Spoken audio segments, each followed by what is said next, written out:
Works this time.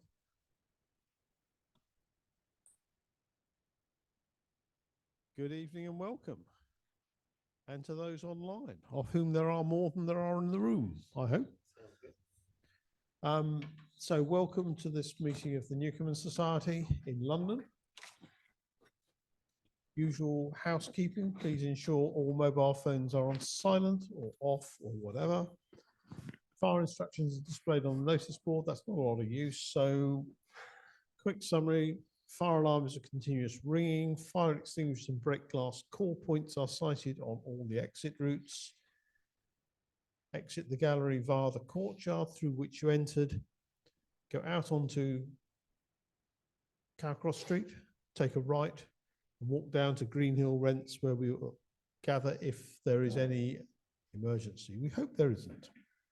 We haven't had one yet. It's about time. After the meeting, there is a table arranged, Dan, for anybody that wishes to dine. So anybody that wishes to dine, contact Dan afterwards. Now, tonight's lecture is given by David Hardwick. David's a member of council and a chartered surveyor who specialises in old buildings. Spoken to us very many times on engine houses and so forth. So he's a knowledgeable guy. He's also chairman of the Western Region, which is a task that he does extremely well. Now he's going to talk tonight about how Chaddesley Corbett changed the world. You're going to say you've never heard of Chaddesley Corbett, aren't you? Well, I was interested because I was looking at Cobbett's travels and Ronnie of the same name and various things. And then I did look it up. And so I'm not expecting it to be about a person called Chaddesley Corbett. Nope. So we're waiting to see how that changed the world, because how something changed the world and one doesn't know about it, we obviously should know about it, David, and I'm sure you're going to put that right. So over to you, and I hope everyone learns a lot from you. Okay, thank you. Good evening to everybody in the room, and good evening online as well. I've got a lot to try and get through here, so I'm going to rush through this very quickly. What this actually is a merger of two separate talks. So, like I say, I've got far too much in one talk to try and squeeze two talks together, but I'll see what I can do. This is a talk that I did for the Chaddesley Corbett History Society. Chaddesley Corbett is a village not far from Bromsgrove, just southwest of Birmingham. But it's also combined with, if this is going to work, this talk, which was presented at the Early Steam Engines in Central Europe conference, which took place in 2022. Now, those who know their history from Central Europe will know that 2022 is a very important date. The conference took place in this location here, which is the old castle in Banská Štiavnica, if I can say that with a little bit of a hint of a European accent. And one of the problems with presenting from a building like that is it's got massive, great stone walls. We have enough problems doing things online when we've got narrow walls. Well, here we had an issue because the person who was supposed to be presenting was James Greener. And James was presenting about Isaac Potter, an engineer for Europe, and all the things that he did, because Isaac Potter was the one who actually built the first steam engine in what is now Slovakia. So his talk didn't go through. So I ended up giving his talk, merged with some of my slides, because of course I didn't have all of the background knowledge to exactly what James's slides were. James very kindly said I can do the same here tonight. So there are some of his slides in amongst this lot as well. Give you a little bit more of a background to where the Potter family of Chaddesley Corbett might be a better title for this particular talk. But the title that I used for the one in Chaddesley Corbett was the village's most famous resident, the one they'd never heard of. So if you think you've never heard of Chaddesley Corbett, they'd never heard of Isaac Potter either. The background to this is from excavations that were being carried out in Slovakia in a village called Nova Banja, where they had uncovered the 18th century engine the first one in that part of Europe, the first one in Central Europe of this sort of nature anyway. And they found these excavations, and what they then did is they contacted who? The Newcomen Society, through a certain gentleman called David Perrett. David very kindly contacted people he knew who was in the various organizations as well as the Newcomen Society, including myself and Steve Grudgings. The result of it was that International Rescue came aboard. This is Thunderbirds Our Go, and that's Steve Grudgings, his archaeological assistant. His wife, she is qualified as an archaeologist, and myself, my wife took one look at the suggestion of going talking about engines for a weekend and said absolutely no way. So the three of us went over as a preliminary visit, and we ended up in September 2021 going to the site of their excavations. Now I must say that the excavations were extremely well done. They had the county archivists doing, archaeologists rather, doing the work. It was being overseen as well by Peter, who is the head of the archives there, and it was all involved with the mayor and all sorts of people. And we went and had a look at the site, and we gave them the knowledge that we could regarding early engine houses and early engines. Not that we knew an awful lot about what was going on in this part of the world at the time. Well, certainly, when we went there, we didn't know very much about it. And they said, "Great, thanks for coming over. Can we come back here tomorrow as well?" I said, "Well, yes, why? We want to introduce you to a few people." And what they actually had is a massive great ceremony. They all dressed up in their mining uniforms because, of course, being part of what was the Austro-Hungarian Empire, all the miners actually worked for the emperor effectively. So they all had uniforms and everything else, and they still do. The retired miners have their uniforms. And there's a whole story about how we ended up meeting with all the ambassadors, because the actual event they'd laid on was the Foreign Office visit. Coaches and security vans and people with dark tinted windows all turned up, and we were presented as the experts who'd come from Great Britain to do this great collaboration with Slovakia, which we knew nothing about at the time. But it went well.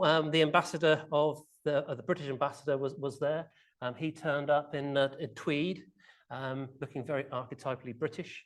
He might as well have turned up wearing a suit with a briefcase and a bowler hat and an umbrella under his shoulder. But he was a wonderful guy. I spent a long time talking to him, largely because all the rest of the Foreign Office from the other ambassadors all managed to get lost in the woods for about an hour.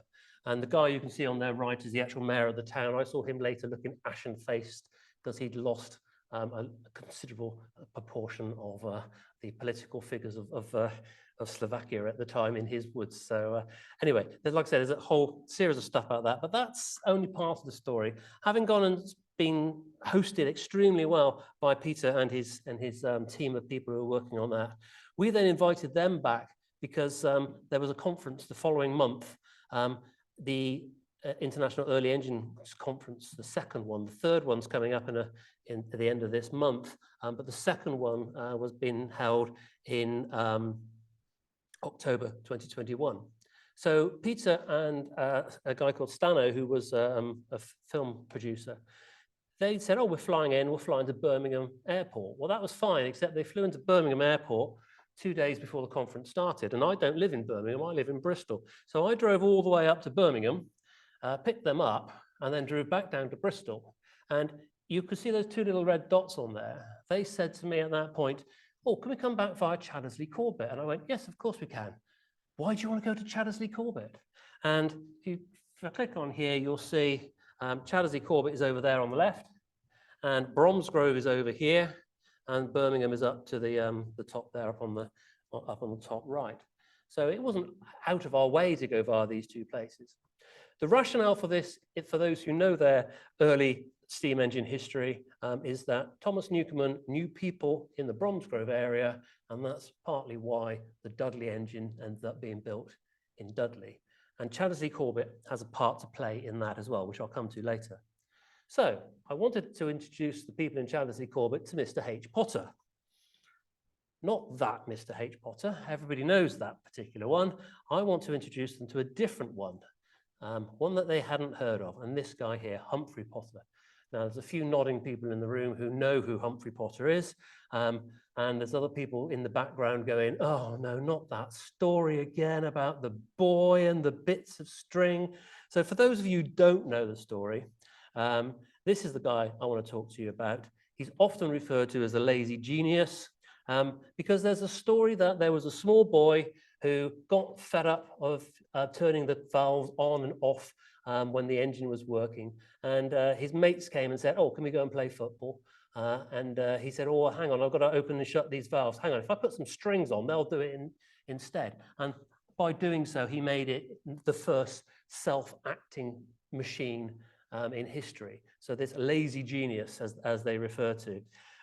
Now, the interesting thing there, if you look at the engine in the background, that looks like a Watt engine from about 100 years later, and it certainly wouldn't have needed bits of string. There are lots of other engravings on there. There he is tying his bits of string on. Like I said, there's plenty of other different images, which I'll come to, but those strings are usually referred to as Potter chords, after the name of Humphrey Potter. Now, here's one of the engravings, quite how there was a cathedral in Dartmouth back in 1700. I don't know, but nonetheless, it does look like he's in a massive great barn or some sort of monastery type building, but there's his mates asking him to come out. Here's another one in a bit more realistic in a room with a much smaller engine, and there he is tying his bits of strings on. That's almost identical to this engraving from another source, and you can see his mates saying, come and play football. So this is a story which has gone around for ages. Now, most people would say, oh, this absolute bunkum. Ignore that altogether. But I always think that there must be some grain of truth in a legend somewhere. I'll come to what that grain of truth is in a moment. But first, I want to give you a little bit of background to the family history of the Potters. This book, because we went there with Peter and Stano to look at Chaddesley Corbett, I bought this book, a little booklet. Incidentally, Elizabeth Tangey, for those who know about engines. Tangey, yes, that is Tangey's, the people who made pumps, the pumps that launched the SS Great Eastern, made the fortune out of going on from that. And Elizabeth Tangey is Richard Tangey's wife, and they happen to live in Chaddesley Corbett by a very odd coincidence. And she was interested in local history. And in this book, there's lots of words there. I'm not going to refer to all of those words, but it does say the Potter family appear in every directory, and they can trace their ancestry back to, surprise, surprise, Humphrey Potter.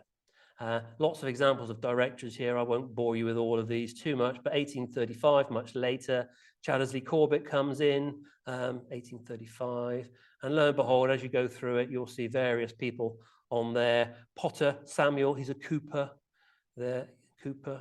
If I go over to Worcester, not very far away, I've got 1847, we've got more coopers working with copper and bits and pieces. But that's not the era we're interested in tonight. We're looking at much, much earlier. Again, from Elizabeth Tangey's book, it says that in 1667, Humphrey Potter was issuing his own halfpennies. There was a time when, because there was a shortage of currency, certain wealthy businessmen were able to make their own money, and he was one of these people, and he actually produced a couple of coins, and the Bible on this sort of coins and tokens in the Worcestershire area is by this guy, William Cotton, and lo and behold, there are a couple of his coins that he was striking. The name Humphrey Potter, spelt with a V by the looks of it on there, comes through with those couple of coins. So there is Humphrey Potter, and it says he has not been found in the Chaddesley registers. Well, that's rubbish as well, and I'll come to why he is in the Chaddesley registers in a moment. So let's have a look at where they lived. Now, when we went there was this suggestion here, is thought in the 17th century they lived at Potter's Park. So we asked around, where's Potter's Park? And nobody seemed to know where Potter's Park was. It was getting to lunchtime, so we disappeared over to Harvington Hall for our lunch. And there's a nice little cafe here. It's open to the public that you can go in. And in this building here, which was the old brewery, there is a coffee shop. And on the wall in the coffee shop is this, an old map of the area around Harvington, which includes Chaddesley Corbett. Now, when you zoom in on that little area there, lo and behold, it says Potter's Park. So I think that is probably where Humphrey Potter or the Potter family in this sort of era we're talking about were living. And at the top end of that, there's even a house. So we drove up to the end to have a look at the house, and maybe that's where the potters came from. So there's Chaddersey Corbett, quaint little village, very nice, and there's Potters Park on the edge of that. So if I take you back to here, it says where all the potters were blacksmiths and wheelwrights throughout the centuries. You get this idea that these are industrial people at a time when it's a very agricultural part of the world. But it mentions Bromsgrove. Now, Bromsgrove had a great background in nail making, and there's metalwork going on, and you get this Baptist connection coming in. And of course, Thomas Newcomen was very involved with the Baptist church as well, and did lots of preaching as well. So we've got this network going on through the nonconformists at the time. This is taken straight from the Baptist history of the Baptist church. Brief look at 350 years. It was done in 2016. And in here, it talks about there being a dispute about the preaching between this guy called Humphrey Potter. And there's some documents in there, and I've been to the record office and had a look at these documents. They don't tell us a lot other than the fact that there was this guy called Humphrey Potter. Soon after the dispute was resolved, Bromsgrove Baptist Church registered its first meeting house. And who was the guy who donated the first meeting house? Of course, Humphrey Potter, a cloth merchant, it says, cloth merchant. It also says that he died around 1719. Now, of course, 1712 is the date when the Newcomen engine was put up. So we're getting some things coming in. It's around about the right sort of period. In terms of which building Humphrey Potter donated or leased or ended up giving in his will to the family, to the Baptists rather, it's this one here. In 1700, the church registered the first building being Leslie Ashworth's on the High Street now. And now that's where it is if ever you are in Bromsgrove and want to have a look. It's the back now of the High Street. So it was kind of in there. There's nothing to actually see of the original building.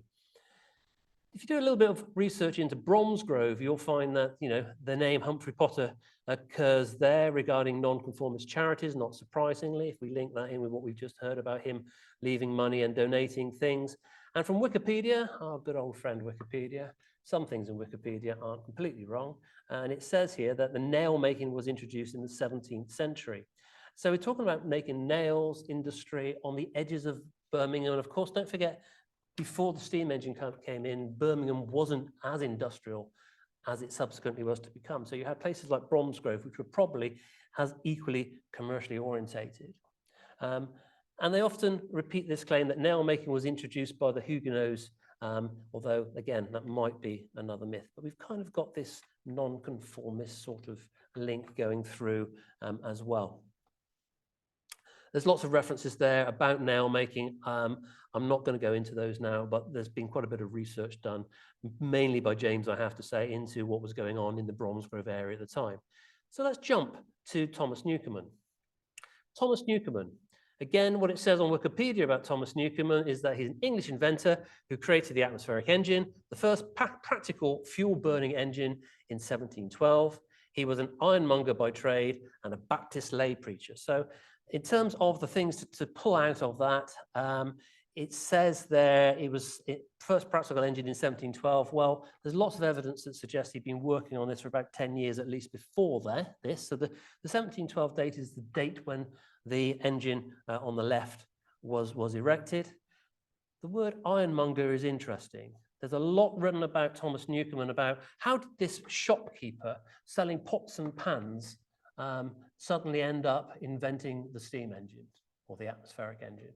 And the issue here is what your definition of an ironmonger is, because he was not working on this alone, and the person he was working with, Callie, was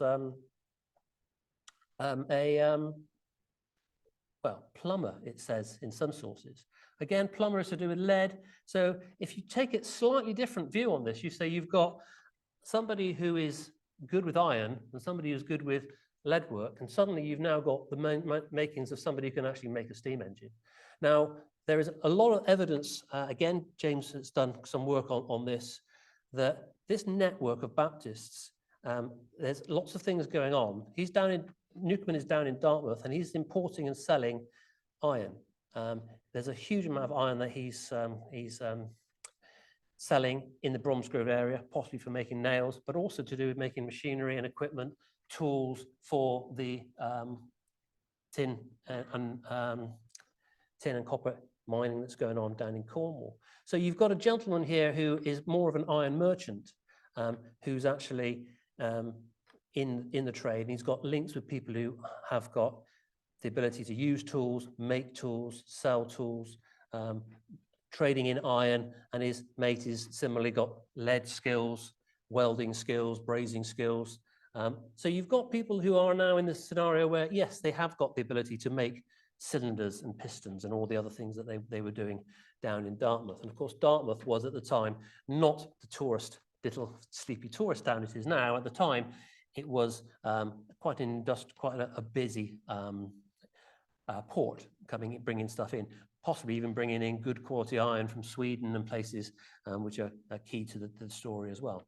So let's have a look at the Potter family tree.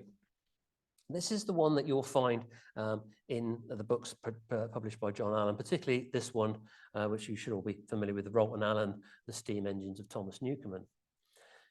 James primarily, I can't take the credit for this, has done a lot more work into this. And there you'll find Humphrey Potter. Now that name comes in, but you'll also see there's a Humphrey down there. You'll also find, when you actually add to it James's additional research, it's a bit more complicated.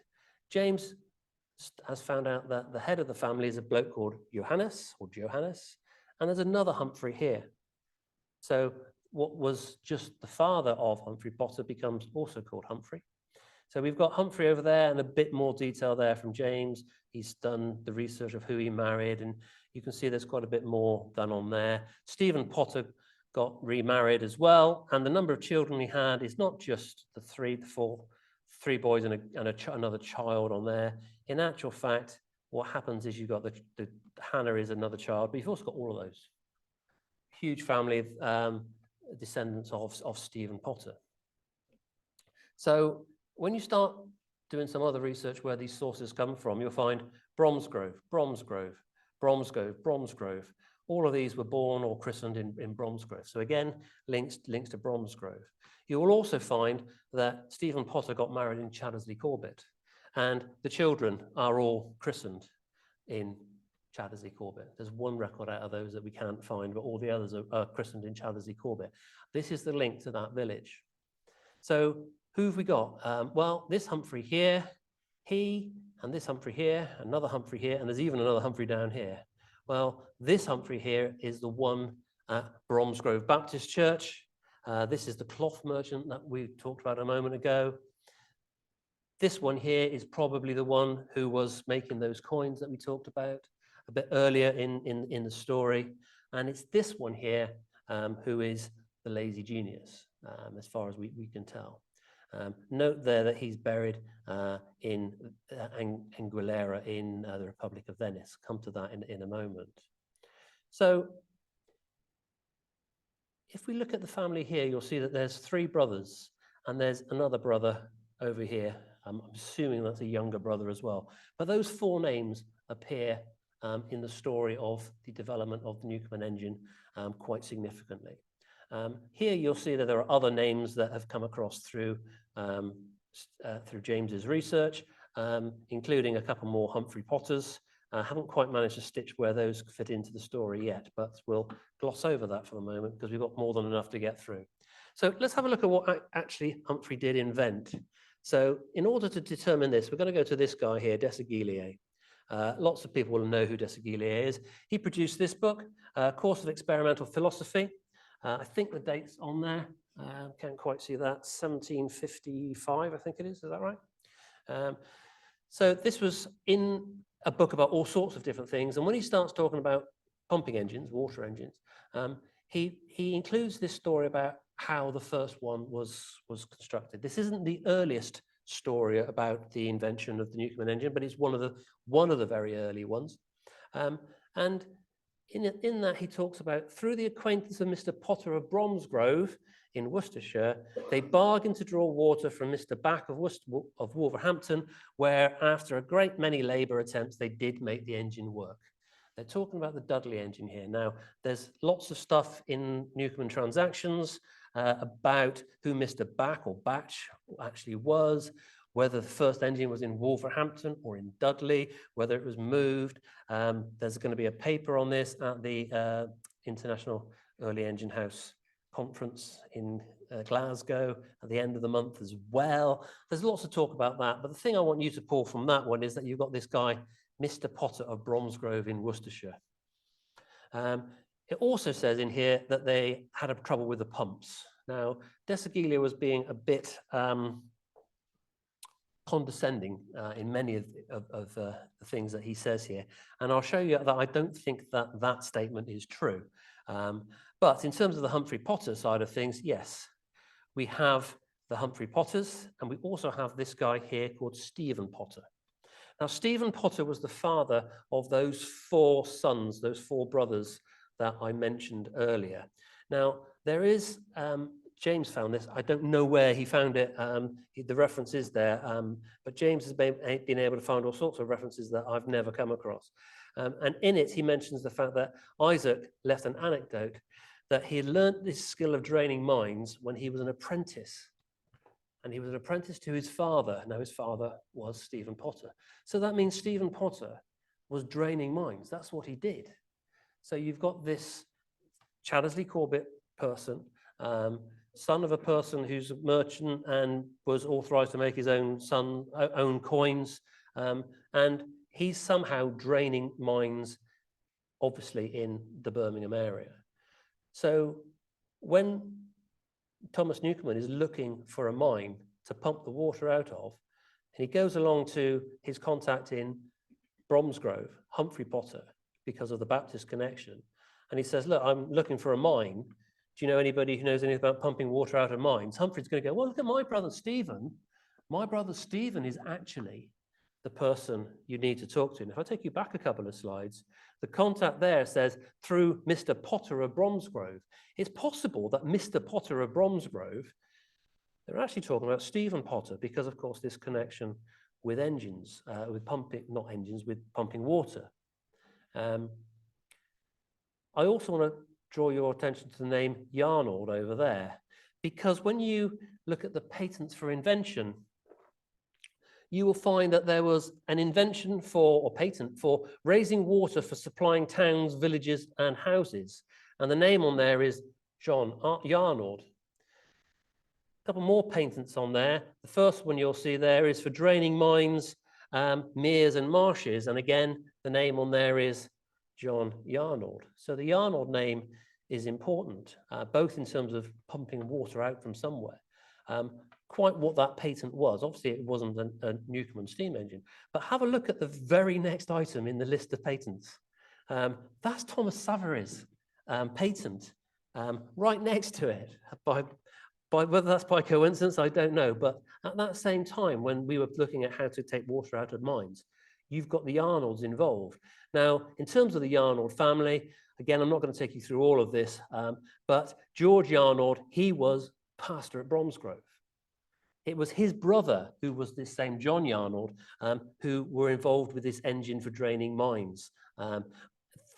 Water wheel force, again, there's descriptions of this in Desaguilia's stuff. So Desaguilia knew the Yarnalds, he knew the Potters almost certainly as well. So there's a lot more going on in this period of time, and the Potters are involved with this, or at least people who are married into the Potter family. People are connected with this local Baptist network, people who trust one another.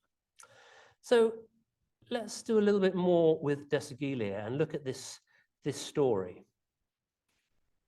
It says there, and I will read it out for those who can't quite see it on there, they used before to work with a buoy in the cylinder enclosed in a pipe. Now, a buoy there is spelt with a U, as in a float.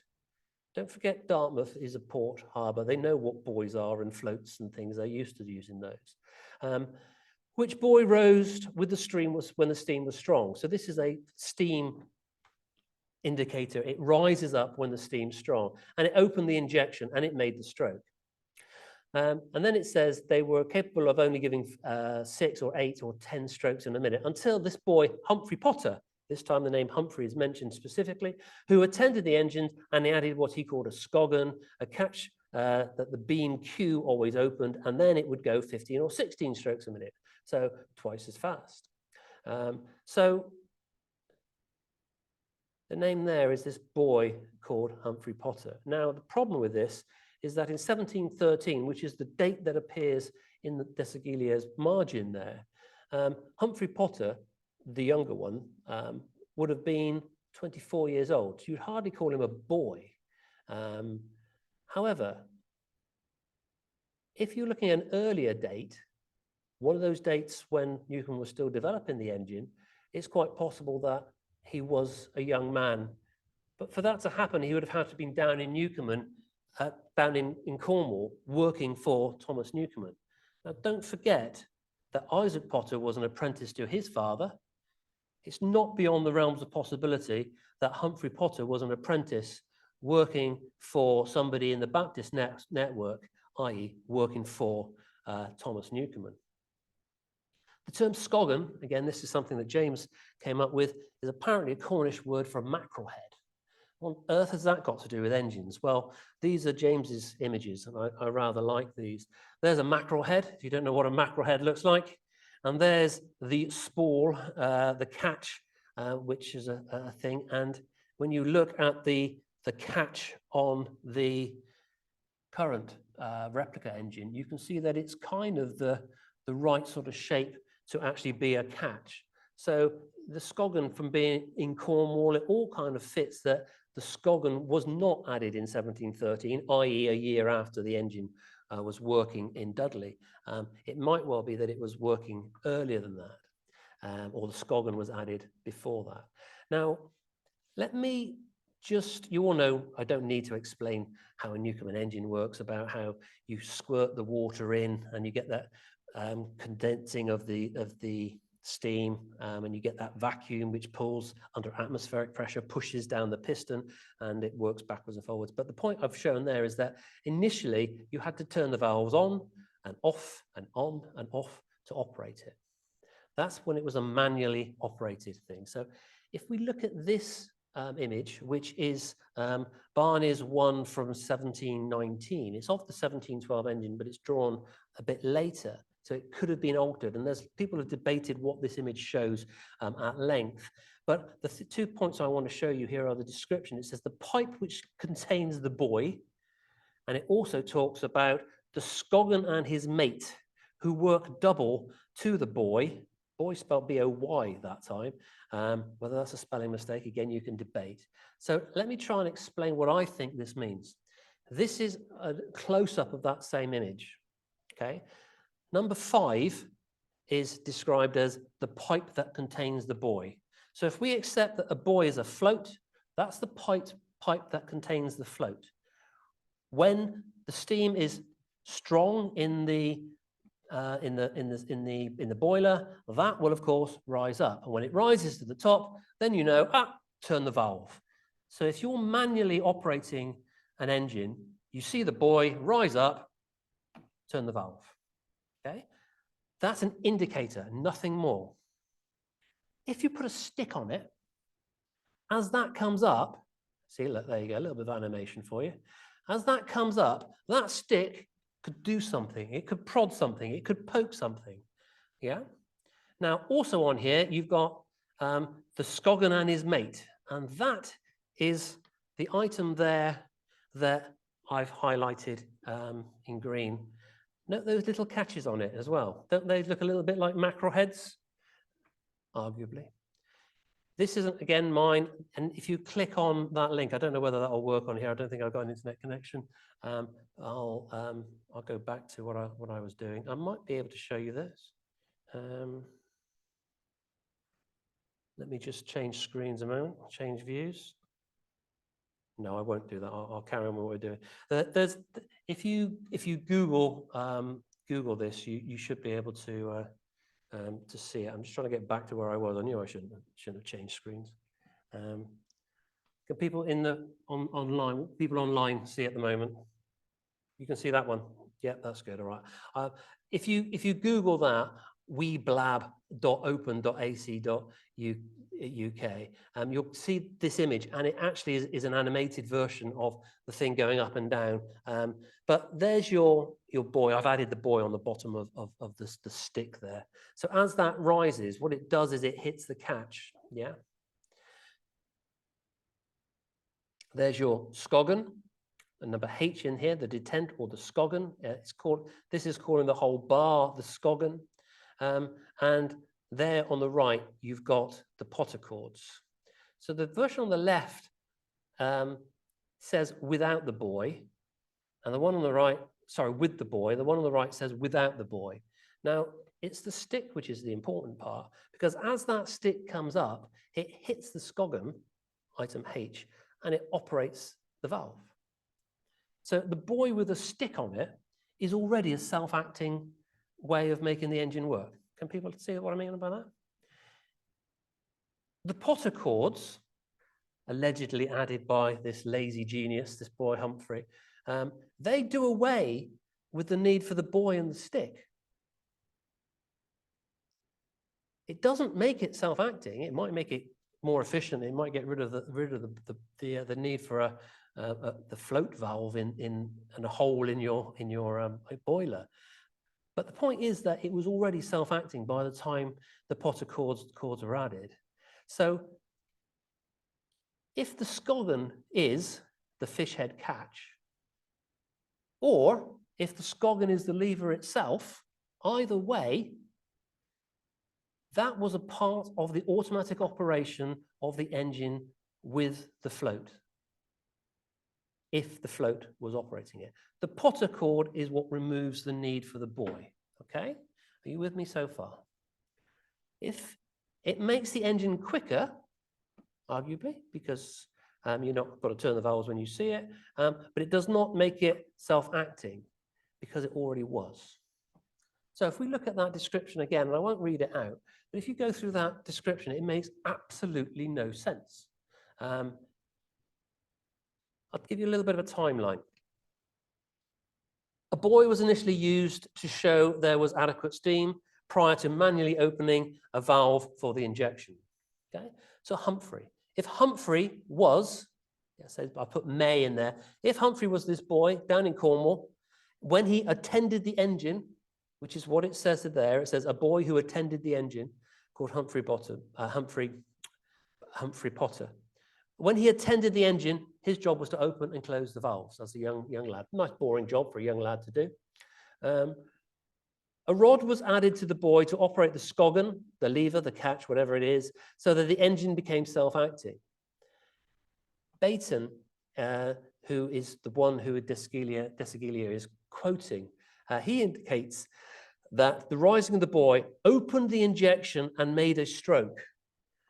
So the rising of the buoy is what's making the stroke. So if Humphrey added what is called the scoggin, he is adding the catch, which is being hit by the buoy to make it self-acting. So if Humphrey added the scoggin, which is what it says in Desaguliers' description, which is copied from Baton, then Humphrey did make it self-acting, but he didn't make it self-acting by adding bits of string to it. He came up with the piece of the scoggin and connecting it to what was previously just a float. The buoy is replaced by adding cords to the plug rod so that the scoggin is operated by those rather than the float. So if the potocords, which of course are named after him, they are probably a useful upgrade. So the potocords may well have been added after 12, because that image of Barney's image of the 1712 engine does show the buoy still there. So it's quite likely that the potocords were added in 1713, which fits with the date up in the margin, but not for the date of the scoggin. So we're still not entirely sure who did what, where, and when. But the idea of the lazy genius is perhaps a little bit grounded in some sort of grain of truth. Now, I can imagine as well that somebody said a buoy was used to open the valve. Yeah? Well, depending on how you spell the word boy, that could be misinterpreted. Humphrey used to open the valve when he was a boy. That's a possible thing as well, if he was an apprentice down there. The buoy was not needed when the cords were added. Well, yeah, that's true in both senses, a dispelling of the word boy. Humphrey added the chords to make it self-acting. Well, he added the chords because they're named after him, if we take that as truth. But we're told that he also added the scoggin. So Humphrey made the self-acting when he was a boy. Well, that could be a statement that fits in with this as well. Let's look at the actual list of the hearsay and see what we've got. It is likely that Desaguliers knew or at least met Humphrey. They were moving in the same circles at this time. Desaguliers was very, very active in terms of trying to figure out what was going on with this new invention. Thing we do know is that the Potters knew Thomas Newcomen through this trade of the Bromsgrove Baptist Church. We also know that Humphrey Potter's father and other relatives were involved in mine drainage. We also know that Newcomen was working in Dartmouth well before the 1712 engine was built. What we don't know, but it's possible, I've said is likely, I might be stretching a point there. Humphrey worked with Newcomen in Cornwall as a boy, maybe as an apprentice. I think that's possible. Humphrey made or helped to make alterations to the engine. We have references to the fact they added the scoggin. He possibly added the rod to the buoy and the scoggin, making it self-active. He probably added the cords to remove the buoy. He possibly did that later on at a later date. So we've got this young lad, Humphrey, who is definitely not a lazy genius. He's an engineer, one of the first engineers. He's working at some point with Thomas Newcomen on improving and working on this engine. So let's move forward. We've gone forward 5 years now to 1717. Humphrey and Isaac, the two brothers, sail to Venice. The ambassador to Venice, Niccolo Tron, we know that he went to Venice on the 4th of June, 1717. Desaguliers probably knew him from the Royal Society. Again, there's stuff about the ambassador was trying to find out what was going on in science at the time. And it's possible that Desaguliers even broke this deal. James has done more research into this than I have, and I need to sort of check James's references as to how likely this is or whether this is a theory. But you've got this idea that Tron knew Humphrey, knew Isaac. At this date when he's sailing back to Venice, he's taking with him about 20 mechanics. Those 20 mechanics include Humphrey and Isaac. And he's also taking with him kits for 2 engines. 1717.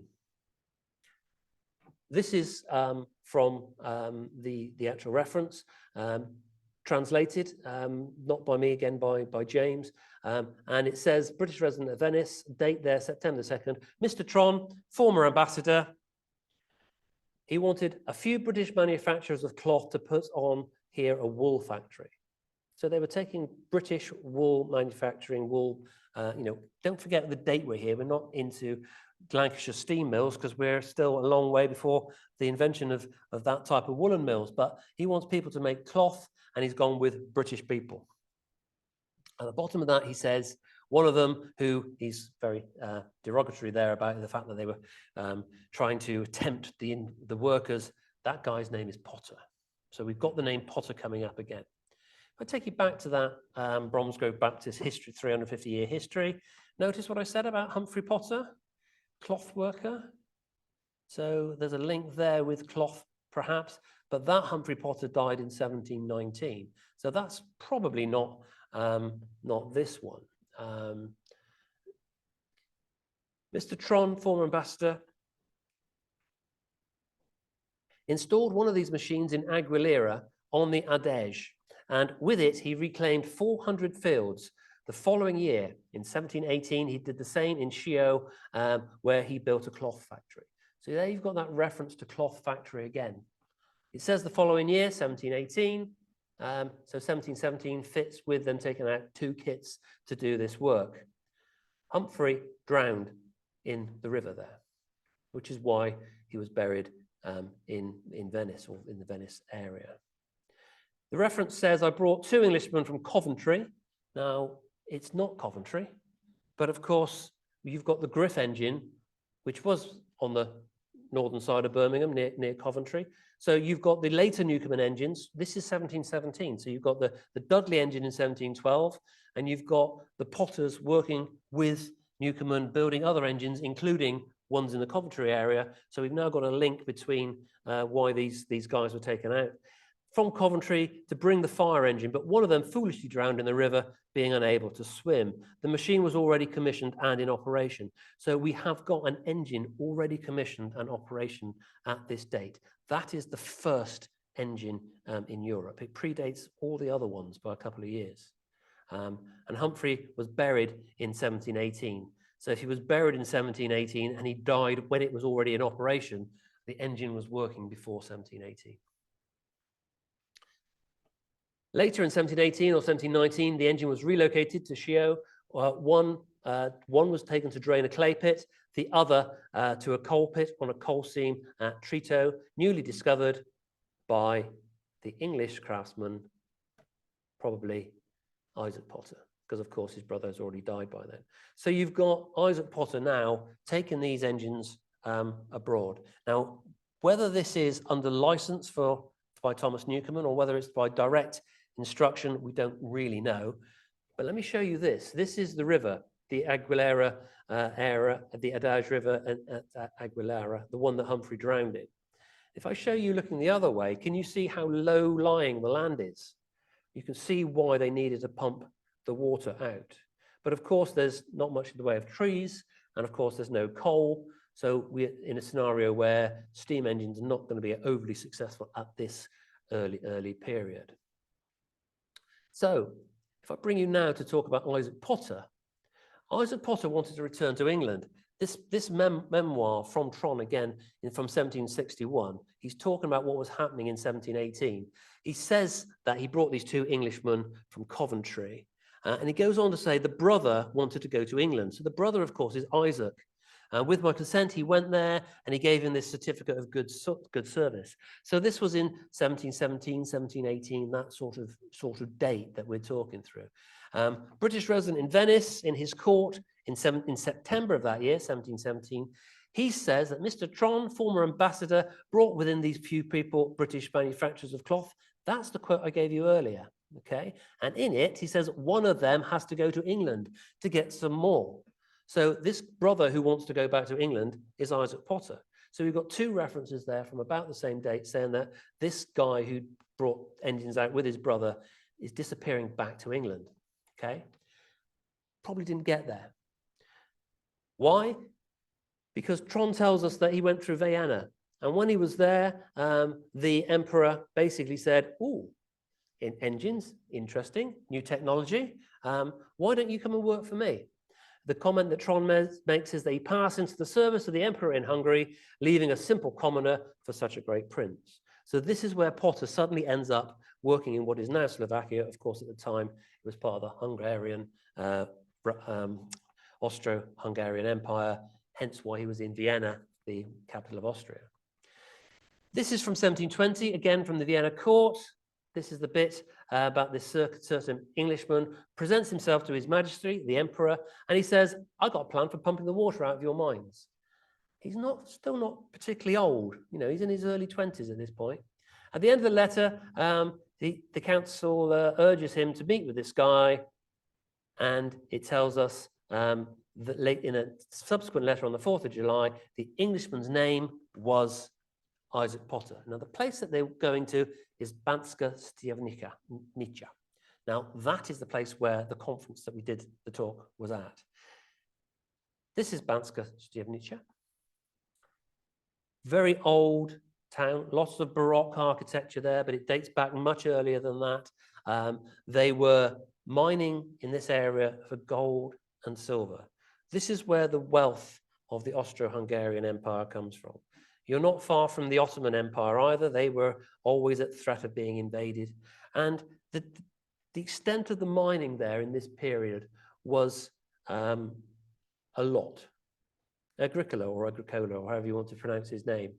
Those books that you see, those famous engravings that we troll out to show medieval techniques, a lot of that was done in this sort of area in terms of showing what was the techniques that were being done here. And of course, the mines were going very, very deep. because it's worth it. You're taking out gold and silver. So the fact that you've got to go down a long way doesn't really matter. The whole area is a former volcano, which is it's risen up. So it's very much has an alpine feel to it. It feels like you're up in the mountains. And we were there just as the leaves were beginning to turn, and you can imagine the snow coming in. And it's got that mountainous region area. So you do actually have the ability to go down quite deep and have drainage adits at low level. But what you can see on this image is all these little, what look like circular wigwams or teepees on there. They're not, they're timber, and they are horse gins. At this time, you were lucky to get a horse gin in the UK with one horse walking around. Some of these horse gins had 16 horses, 4 bars with 4 horses on them going around. They had over 500 horses being worked on these mines. They're hauling materials up, they're pumping using these horse technology. They're also using a lot of water wheel technology as well. A lot of cost going on. And into this young lad comes in and says, I can do away with all that lot. I can give you a steam engine. And my steam engines that I'm building will be more efficient for you. And the emperor went, ooh, sounds like a good idea. Okay, let's try it. The problem was that the mines in Banská Štiavnica were very, very deep. Now, I can't remember the exact depth, but we are talking a lot. In my head, I know that it was 3 or 4 times the depth of the one at Nova Banja. Nova Banja was 150 meters deep. So if you multiply that by 3 or 4 times, you get some idea of the depth of these. The mines that were being pumped in the UK were nowhere near 150 meters. They're probably near to 150 feet. And in comes this young lad and says, yeah, we can pump all the water out of there. So they don't actually start in Banská Štiavnica, where they're using all these horses. They go to this place, Nova Banja. And on the Alanfadel gold mine, that's the entrance to the tunnel. It's still accessible. This one was 140 to 150 meters deep. And I said, well, we'll try that one first.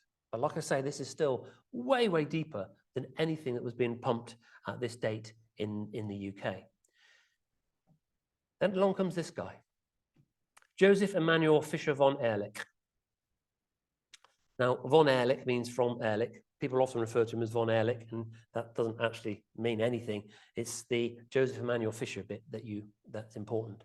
And when you mention his name, people go, oh, yes, he's famous. He's the architect. If you're doing talk to an architecture group, they all say, oh, yes, he was involved in Vienna. He created lots of the palaces and stuff. Well, in actual fact, that was his father. This von Ehrlich, this Joseph Emanuel Fischer von Ehrlich, he did take over from that. He took that role on from his father. So he is a famous architect. And it's possible that the engine that he built to pump water at, it says there, it's the Palace of Schwarzenberg. That isn't the Palace of Schwarzenberg at all. It's actually at the Belvedere Palace in Vienna. And that's a misquote that's been copied on lots of occasions in lots of publications. The engine that he put there to pump water, he didn't get to Vienna until 1722. So it's kind of after Potter was already there putting up engines. So it's very likely that he would have been working with Isaac Potter, because Isaac Potter was the guy who was the engineer. Joseph Emanuel Fischer had been off to learn this technology. He'd been involved with, gleaning from the Royal Society as well. He'd been to the lectures. He probably chatted to de Segelia, etc. He had the knowledge, but he wasn't an engineer. So if you can imagine, you've got a scruffy engineer from Birmingham, young lad. I can imagine him in a boiler suit, but of course they didn't have boiler suits in those days. Turning up in the ballroom of the palace and trying to speak to the emperor, it's not going to go down well, especially when the engine doesn't quite work as well as it should do in the first place. Meanwhile, Fischer von Ehrlich has all the right connections. He also speaks the same language, because of course you're in Austria, and Isaac Potter couldn't speak the language. He had people with him who were acting as his interpreters, but also the language was a difficult barrier as well, because they had scenario that an inch in Austria is not the same as an inch in the UK to start with. Anyway, let's move on. So you've got where Fischer von Ehrlich sits in, and this is the Palace in Belvedere. Note the drop in land in height there. On our way to the conference, we popped in, myself and Paul Stevens went here, and that's the view looking up the slope, as it were. If you go to the other side of that palace building, you've got a big pond. That's a reservoir. That's a lake. If I show you the section or the interpretation board, there's your lake at the top, and the water from that flows down through here. There's fountains, there's a waterfall, there's fountains, there's another waterfall, and eventually you get down here, and you have to pump the water back up. So this wasn't a fountain, an engine to pump water up in the air. This was a recycling engine to pump the water up to that top lake. Now that's not been written up, and there are references to it being a small engine to operate fountains. Well, it did, but by a gravity process.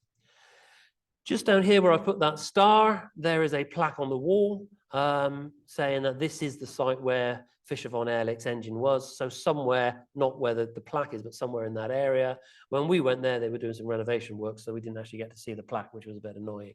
But we also point out to Nova Banja, and here there's a model of the engine house in there, the Nova Banja engine house in their Nova Banja Museum, and the other one on the right is a similar model, which is in the Vienna Technical Science Museum.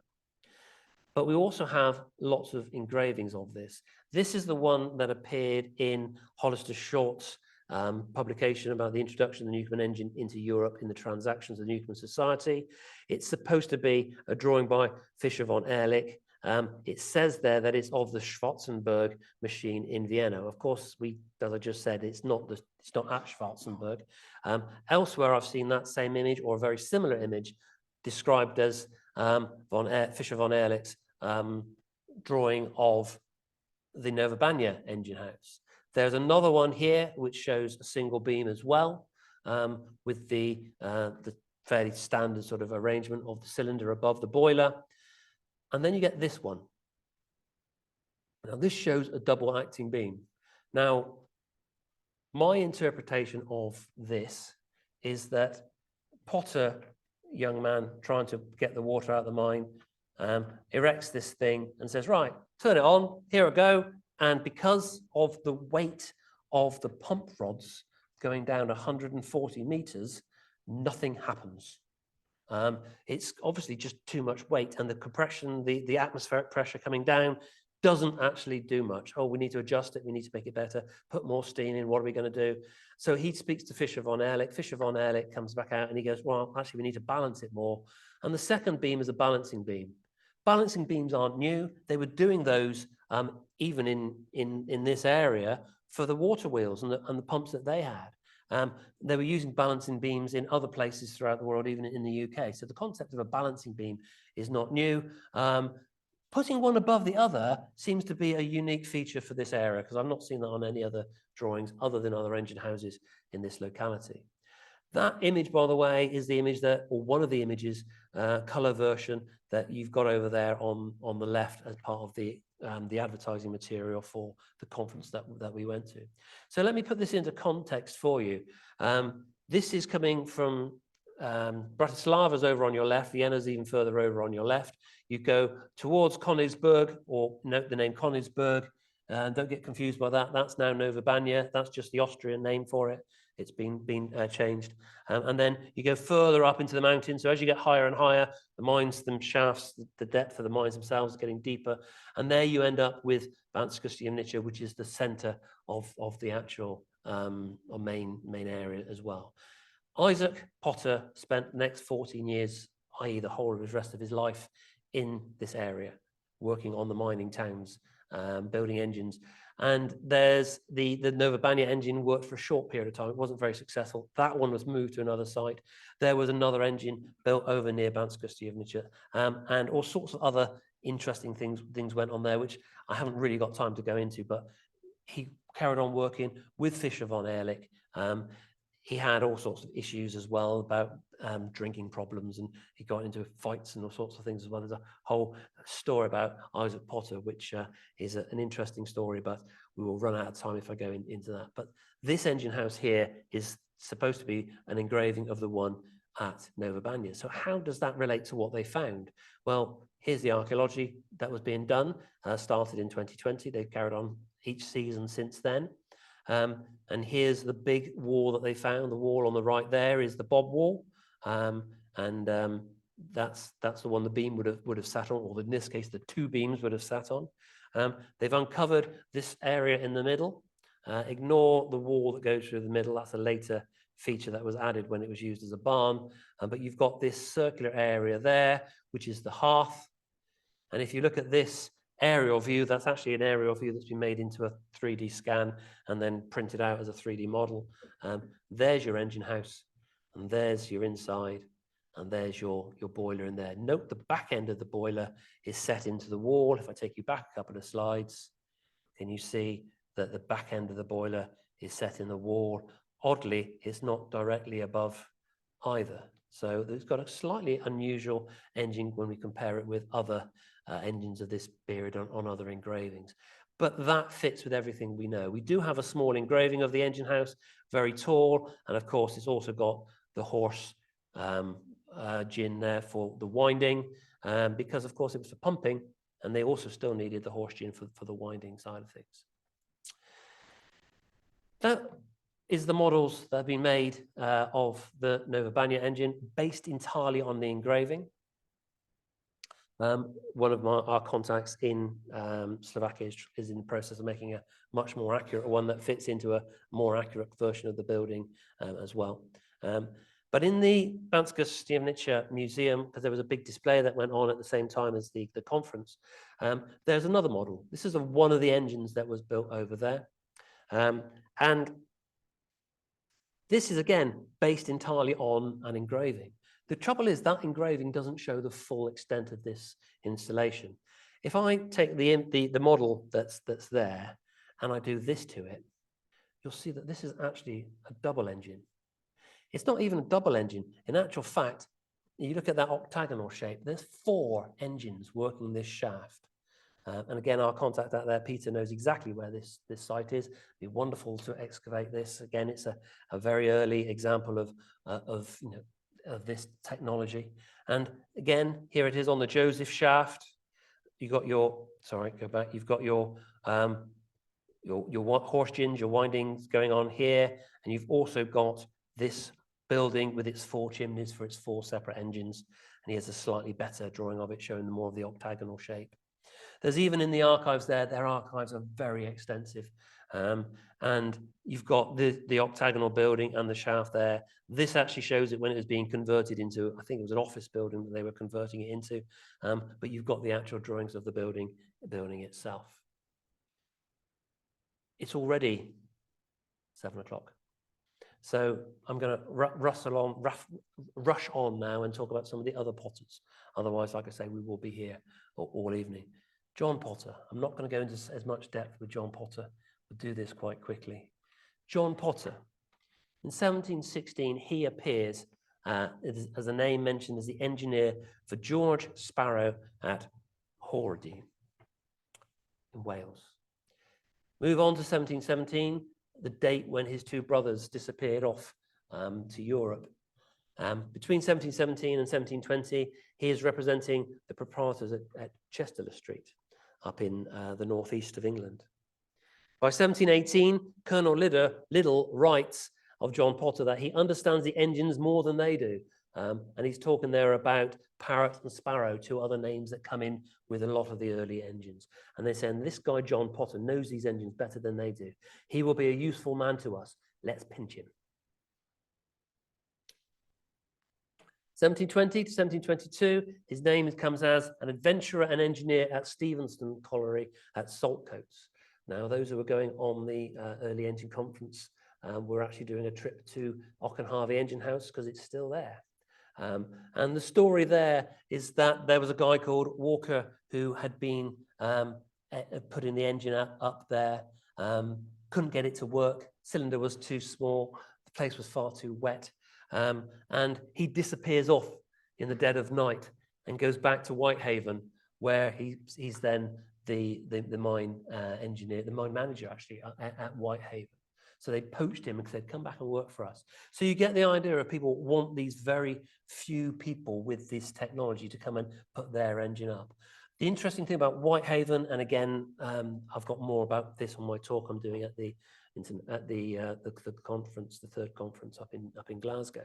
The thing about Whitehaven and Saltcoats is they're both on the west coast, and from there, the whole of Ireland trade is open. So they were exporting stuff. So there was a big rivalry going on between Whitehaven and Saltcoats. So Mr. Walker gets pinched to go back down to Whitehaven. So there's nobody to go and do this engine up in Saltcoats. And the person that gets sent out there is John Potter. By 1726, you find John Potter over at Bowness on the other side of the country. And then 1726, he appears in Edmonstone. So let me put a little bit of flesh on bones to that very brief overview of him.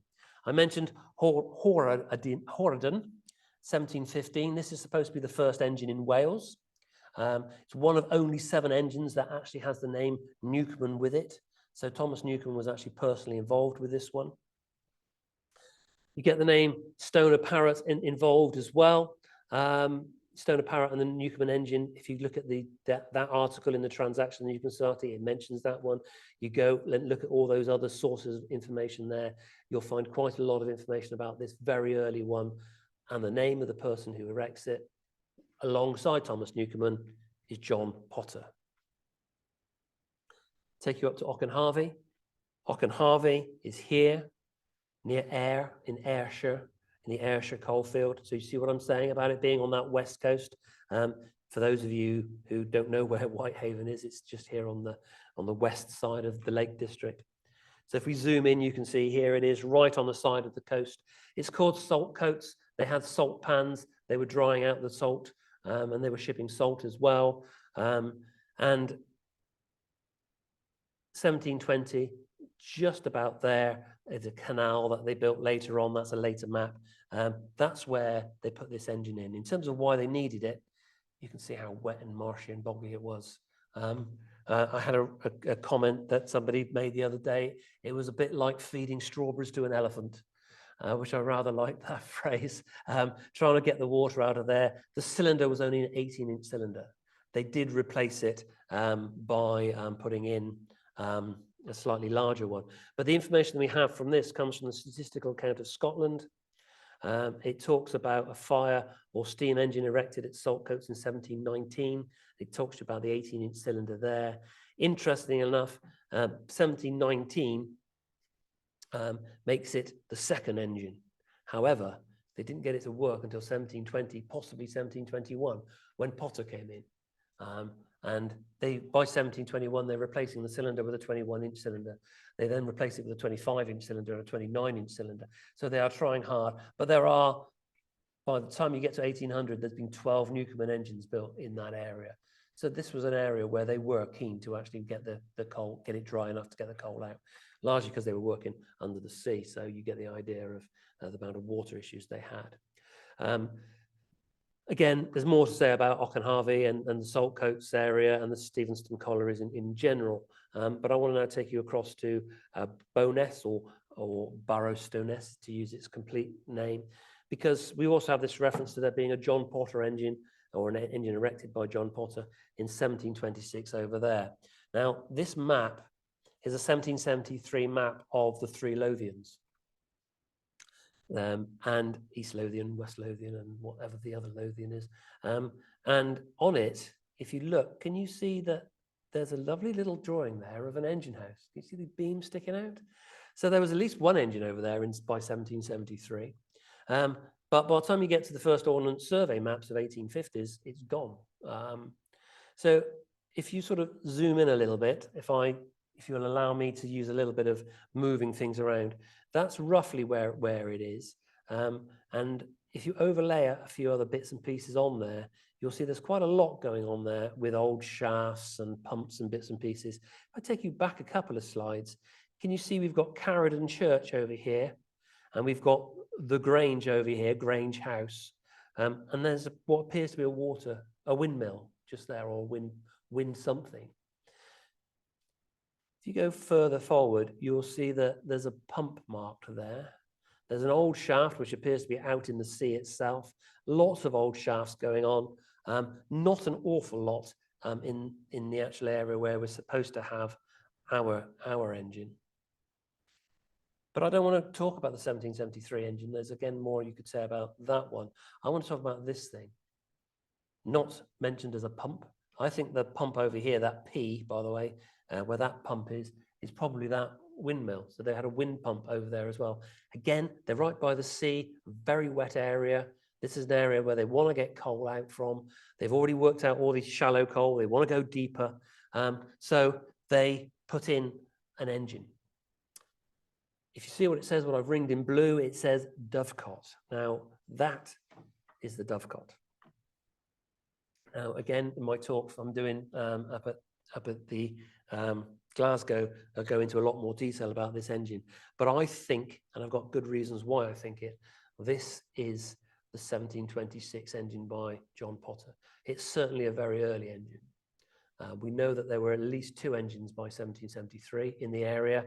If the other one is the one that appears on the map, and this is also early one, it's quite likely that this is a 1726 engine, which is significant because it becomes a very, very early surviving example of an engine. Now, you can just about see there's a hole in the end that's been built up. There's another hole in the end that's been built up. I just lost my screen. There we go. And you've got these 2 big arches on the side where the boiler would have been partially built in. So it's quite likely that this could be that particular 1726. It'll be good to get some dendrochronology done if we can get there are a couple of timbers that we might be able to date on it as well, which would be brilliant if we could. So let me take you back to the Potter family tree. We have on here, we have these brothers, John, Humphrey, and Isaac. There's the 3 names. We also have Abraham over on the right. Now, there is a lease that refers to Abraham working with his brother German, which is John, saying that he is a brother with the same parentage of John. So he was also involved in working on engines. So you've got 4 of those members of that family, the sons of Stephen Potter, who were all involved in Newcomen engines of a very early date in terms of putting them up. We've got direct links with Thomas Newcomen, and we've got direct links with the first engine. We've got links with Coventry. So it appears that there was this network of people that the proprietors of the steam engine were using to put up their engines. You know, there's Parrott and others as well involved as well. But there are these people who were trusted and they were sent out to put up these engines. And they're all from, or at least 3 or 4 of them are from this family. So I started the talk by saying that they were the Potters of Chaddesley Corbett. Humphrey, Potter Senior, key figure in the introduction of the first engine. Might have been Stephen Potter because it only says Mr. Potter or Bromsgrove, but Humphrey Potter was the one who was most involved in the Baptist chapel there. There's also his brother Stephen, and Stephen had mining and pumping contacts. That's what he did, according to that anecdote from Isaac Potter, saying that he was an apprentice to his father. And then you've got these 4 brothers. They're all early engineers. Humphrey Potter Jr., or Junior, if you want to. There's lots of Humphrey Potters. But this Humphrey Potter, he was the one who worked with Newcomen in the development stage. We have this story about Potter cords and buoys and everything else. We don't exactly know what he did, but it's very likely that he had some form of involvement with Newcomen himself. He probably made the improvements to make it self-acting, or at least he was involved with them. And then we've got Isaac, who was the guy who introduced the engines in Europe, in the Austro-Hungarian Empire, what is now Slovakia. And then we've got John Potter. Now, John Potter was a key figure in the north of England. erecting engines in Northumberland as well. I haven't given you all the references for that. In the Durham coalfield, he was working in that area. He was the agent effectively for the proprietors in that area. He also got dragged up to work up in Scotland as well. And then finally, we've got Abraham Potter, who I don't know so much about, but he is involved in building engines as well. So where the title of this comes from is this little book that I picked up when I was down at the Dartmouth Memorial Engine, How Devon Changed the World a Bit. So for my talk to the Chattersley History Society, I changed it to How Chattersley Corbett Changed the World a Bit, or actually not a bit, changed it quite a lot. Hence the very strange title for this talk. Thank you.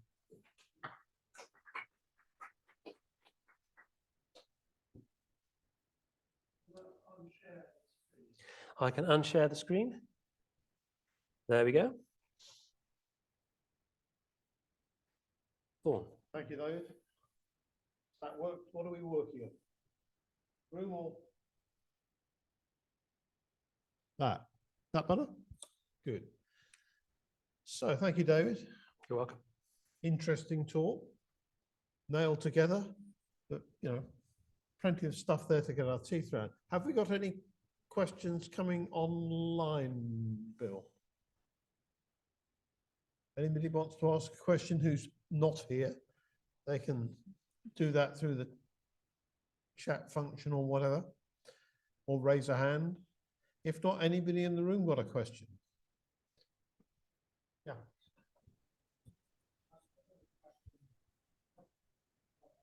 Okay, well, we've got a question here. How did things continue in the Slovakia area? Was there a continuous tradition of engine building and went right through beyond the Potters through into the 19th century? Or were they a passing phase that then declined? And good question. We have Humphrey Potter's will. Humphrey Potter, as in the Baptist minister's will, and in that it says that he left his silver spoons to somebody, and he left his jacket to somebody else, and everything else. And that's where we get the family tree worked out from who was who. We haven't come across family trees for the brothers, and of course, young Humphrey died out in there. And once you follow the family tree on, there's lots of other names coming in. There's Humphrey Potter of London, and again, James has done all sorts of things. You get family links going all over the place with hornblowers as well. One of Stephen Potter's sisters married a Palmer, and the Palmers were involved in engines in the Bristol area, water wheels and all sorts of things in there as well, including the Serridge engine, which Steve Grudgings and I have been involved with excavating, and again an article on that came in the Newcomen proceedings. So the point I'm sort of trying to say there is there are links all over the place, and the point really is that you had the patent which ran out in 1735. I'm trying to remember, and the trustees of the proprietors of the fire engine, they had control over who was building what and who had the license to do things. And it looks like they had a team of people that they were sending in various directions, including to Europe, to the north of England, to Scotland. There's a phrase that comes through in one of their minutes that regarding the Saltcoats engine or the Auchenharvie engine, that they couldn't find anybody to go to wet and miserable Scotland, or something along those sort of lines. So they obviously were sending people out. Once you get to 1735, of course, the license, the patent expires, and there's loads of other people coming in. So there's other engine building people. Again, John Wise, who was the guy behind the Brislington engine, he also was involved with the first of the Chelsea Waterworks engines. His name appears. He also appears down in Cornwall. We don't know whether he was one of Newcomen's pet team, but he's also a person who's now an engine builder going around and doing things. And people have now got this technology, so they go, well, we can build our own. It's fairly straightforward. The concept isn't difficult. And then you start to get other people developing, you know, the big names, the Smeatons and the James Watts coming in, and the whole technology starts to change and everything else. So the idea of this family being unique in this early development phase, I don't think that they carried that on through into next generations because there were so many other people coming in. Did they make a lot of money out of it? Well, Isaac Potter was, you know, he was not quite penniless, but it doesn't sound like he became a wealthy gentleman when he was out in Slovakia. He certainly drank most of what he earned by the sounds of it. So there's this different stories about Mr. Potter. Yeah. So what happens to the family in the long run? You know, there are obviously family tree carries on down, and there are descendants, and it's something that would be interesting to do some more research on. So yeah, thank you. Dan, did you have something online?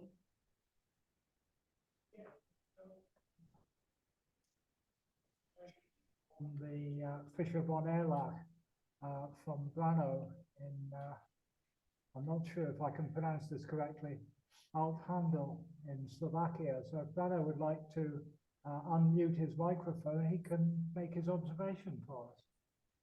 Sorry, say again, I didn't. Someone from Slovakia? I've got Brano Mears. Yeah, Brano's got a quote here. I've got that. Brano, we have some information about Fisher von Ehrlich and his work on the Schwarzenberg Palace. The engine was still in operation in 1747. This year it was repaired. In there's lots of sevens in that. 1771, I think it is. It was described as damaged and out of operation. So there is more going on there. Regarding the Fisher von Ehrlich stuff. Brano is one of our team of people in Slovakia. He's the guy who does the 3D photographing and scanning and photogrammetry and makes wonderful models. So glad to see Brano online as well. Peter says there that it was over 300 meters deep, the ones in Banska Štiavnica, and that's I think that's probably Peter from Slovakia as well. Another comment here online from Mark Watson. Thank you, Mark. Mark is Historic Scotland, by the way. That's his link. He says Midlothian is the one between East and West Lothian.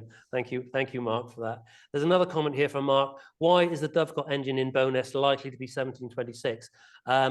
Mark, I think you're coming to the conference. We'll go into that at that conference. But to cut a long story short there, I've done a little bit of work, and I'm keen to do some more work on that particular engine. The boiler arches is a key clue to it, that the haystack boiler would have been somewhere inside. It doesn't quite fit the classic pattern for a early Newcomen engine, which is where my main research is. But for there to be, the reason for the boiler arches, by the way, is simple, that the boilers didn't last very long. So they had to take them in, take them out again, replace them. So most of the early engines had these boiler arches. Once they start moving boilers outside, then you don't need the boiler arch. The Dovecot is later converted to a Dovecot. That particular one has two arches, which is why it's a bit unusual. Why has it got the two? Did it have two boilers? There's more work to do on that one. But in terms of the engines that we've got there, again, I can see John Konevsky's online, the work that he's done regarding early engines in Scotland, an ongoing process of working out which ones were there. In terms of was that engine there or wasn't that engine not there, it might be that it's a later one, but I'm pretty sure that it's an earlier one. Certainly there was a John Potter engine in Bowness in 1726, because we know that. And in terms of where he would have built it, it's about the right location. So there's more work to do on that one, but I've got a good idea that it might well be that one. I hope that answers your question, Mark. Something I look forward to discussing over a pint in Glasgow later on. David. A couple of comments based on last questions. One is the patent of the proprietors of the engine for raising wouldn't have applied in Europe anyway. They took the Europeans took absolutely no notice of Savory's patent. And I think about, and you know, the steam engine itself wasn't particularly successful. In fact, I don't know when the next lot were built in the Slovakian area, because of course, what you had was two things. One is they burnt wood in the Yeah. boilers, and that's really quite inefficient compared to coal being used here. And the other one is that the local proprietors of horses for the gins got up in arms and told them to stop using these infernal new machines. Yeah. Because they were putting all the horses out of business, and therefore, so that there were real problems there. But I don't know when the next engine in that area was actually built. Again, Peter's doing a talk about the first Bolton Watt engine in the area. You're spot on. It's an area where there's not much coal. The coal, there is some brown coal in the northern part of what is now Slovakia, but But moving it around in those it's mountains. moving it around, especially in the would not be mountainous easy. area. And basically, these engines were using enough wood, about the size of a transit van every day, in terms of trying to keep them going. But the other element, of course, is that this was an Englishman coming in with this new technology saying, hey, look what I can do. And the same applied in Sweden when Trivolt tried to put an engine up at the Dannemora mines because there was no coal there. And they'd had generations and generations of building huge horse gins, huge water wheels, bringing the water miles by culverts and adits and all sorts of things to get the water in for these things. They had that technology. They knew what they were doing with bits of timber and bits of water wheels and you know, horses. And like you say, you know, they were using 500 horses a day, I think was the number that Peter was using. And you got 500 horses, that people making saddlery, that's people looking after them, stabling, and all the things that go on with those horses. And there's this guy saying we can do away with all of that. You can understand why the emperor said, let me see this new technology, but it wasn't popular. But having said that, again, you know, there's more about this. There's a few things written about it already, but there's more being published, coming to light from the work of our colleagues in Slovakia about these other engines that they put up on the various shafts. You know, I showed you the four on the Joseph shaft. There was another one on the Magdalena shaft in, I think 1758 is the date for that one. But you're right, they did go out of fashion. And the other reason they went out of fashion was the Hells engine, which is a hydraulic pumping engine. You've got a lot of hydrostatic water pressure if you take the water down. So they were using those instead of steam because, of course, you don't need the coal to do that. But I wonder to what extent the fact that that was a local person rather than this English person. But again, you know, Fisher von Ehrlich was a local person. So there was constantly this battle between modern technology and, yeah, we don't do it like that. This is how we do it. But ultimately, it was the cost of the coal for a relatively inefficient machine at that period in time. It just wasn't financially viable. And as an aside, do you have the latest information on where the archive stands, having had the fire in Nottingham? I don't. Yeah, the fire that David's referring to, I'm hoping that somebody online might make a comment on that. We went to that conference in October 2022. In March 23, there was a very large fire. If you Google it, there's lots of images. It's a medieval town, lots of timber, very little fire separation. Once the fire catches hold in one place, it goes through all of them. And there was a pretty disastrous fire. It is a World Heritage UNESCO site. And from the whole point of view of the actual place, ignoring the mining heritage, it's such a shame that it caught fire. But it came right up and the adjacent building actually caught fire. And the timbers in the mining archives were charred as well. And they were, case of the fire was beginning to come in. They were already moving a lot of stuff out. They had tarpaulins and they were trying to, because of course you've got the water coming in as well. And this archive, which is of international significance, looked like it was going to be completely lost. It ought to really be in a modern building with air conditioning and everything else. But again, it's down to whether the Slovakian authorities will fund that. But the only reason it survived was because of Peter and his volunteers. I'm not seeing, oh, I've got 6 new messages just come up on my screen. Let me see if any of those are commenting on that. Where's my mouse gone? I've lost my mouse. Is it over there? Come back. There we go. Okay. Down.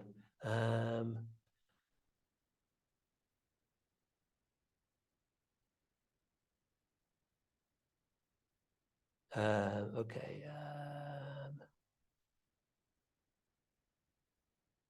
Peter's sent an email, says that he's emailed myself, Julia, and Steve. So I could put an update in a Newcomen Links or something on where we are with that in due course. Comment from Steve Grudgings here. Advertisement. Everyone not already registered for the IEC3 at Summerley in Coatbridge, which is the big where the Farnley Newcomen engine is. Farley? Name's gone. The engine at Coatbridge. Yeah, the rotative winding. It's lovely. Yeah, that one's there. It's not too late to register, is what Steve's saying. So anybody who wants to join us for that, it's the 22nd to 24th of March. You're warmly invited to join us, where you will hear lots more about Scottish and English early engine houses. Also, there's a link here from John Kay. Wagonways reduce the number of horses. Pack horses needs to move coal from pit to the market. Karen and others spent lots of money on wagonways to get the coal to market to the blast furnaces. But of course, the engines at coal mines used the unusable slack. Of course, wagonways in Slovakia isn't an option because you're in a mountain region. So yeah, in the north of England and places where you've got that scope to put things in, you're moving coal around. So you get a much broader scope of development, which again is partly why things didn't happen in Slovakia in the same way. I think I've covered all the online questions. Thank you, David. Well, I think we're running to schedule. If we run to schedule, we'll wind you up and say thank you very much for an interesting talk. Is that working, maybe? Can I just share my screen just one Go on, moment one before, more. so that we don't run to schedule, just so I can ruin things completely. I'm just going to do a share screen, just because it was going so well. I'm going to share this one, and hopefully this will work. It says 2. Yeah, okay, hang on.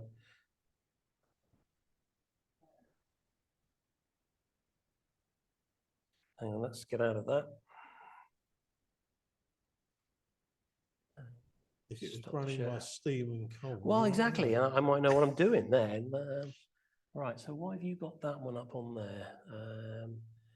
That must be what you're sharing, but how that's working, I don't know. I need to stop that share. Yeah, end the PowerPoint. I thought I had ended the PowerPoint. That's probably what I haven't done. End the show. There we go. That's better. There you go. There we go. Right. So if I now go into here and share my screen, if I can do that, wherever that's gone. Share screen. There we go. And I want to click on that one. Perfect. Okay. This is the website I was saying, which has got this little animation, which shows this. So if this will work, I'll push play. There you go. The one on the right is with the potter chords. The one on the left, is the one on the one above is the one with the potter chord. So what's happening here? It's very quick. The rod rises, coming up with the buoy, yeah, and then you've got the scoggin, which is that bar or the catch, whichever way you want to do it. So as the bar comes up, the rod, it clicks. That's what I mean about if the buoy is operating the scoggin, it's already self-acting. And this is the one with the potter chords, where you don't need the buoy because the chords on the up and down, the plug rod going up and down, are actually doing the job without the need for that rod. Okay, so that's what I was trying to show you. It's a nice little site on here if you get a chance to go on it, because it's got videos of the Newcomen engine working at the Black Country Museum as well. But I'll just show that again because I do rather like that. Here's with the buoy. It goes up and then it clicks. So the scoggin, the catch, if the scoggin was invented by Humphrey Potter, which is what Desaguilia says, then it's all to do with the buoy. Not to do with the potter chords. The potter chords are a completely different thing altogether, which do away with the need for the buoy altogether. But just think how much more complicated you could make it with a little bit of software on the side. There we go. Anyway, there we go. I will stop that screen share because that was the one that I was trying to show you halfway through the talk and failed miserably. Okay, Right, well, there you are. Thank you, David. brilliant, lovely. Before finalising, one thing is the next lecture here in the gallery on the 10th of April 2024 will be when we get Dr. Mark Pegg back, who spoke with John Konevsky a year ago. But he will be talking about the BBC 100 Years of Public Broadcasting, Disruptive Technology in Action, 1922 till 2022. Excellent. So that sounds like an evening to make your way down to the gallery or join us online. So thank you for those who've joined us online. I can give another quick advert. Another quick advert from David. If you're not bored completely with engine houses, the next Western region talk is a joint one with Bias, where You're Jeff talking. Wallace will be Just doing a talk. talk. Jeff's doing a talk, an update. So it's two very short talks. Very short talk about the Brunel Swing Bridge. And to fill the rest of the evening, I will be doing something about one of the pumping engines on the Severn Tunnel, which is about 100 years later than my area of expertise. And that So will be on the 14th of March. It will be online, and if it's not already up on the Newcomen page, it will be shortly. So you can join us by making your way to Bower in Bristol. Bower in Bristol or online. Watching it online. And we had quite a good audience last We time did, online. we So it does seem to work quite well. So thank you all very much for coming tonight, virtually or in person. Thank you, David, for your talk, You're welcome. and safe journeys for the home. And I will see some of you in Scotland. Thank you.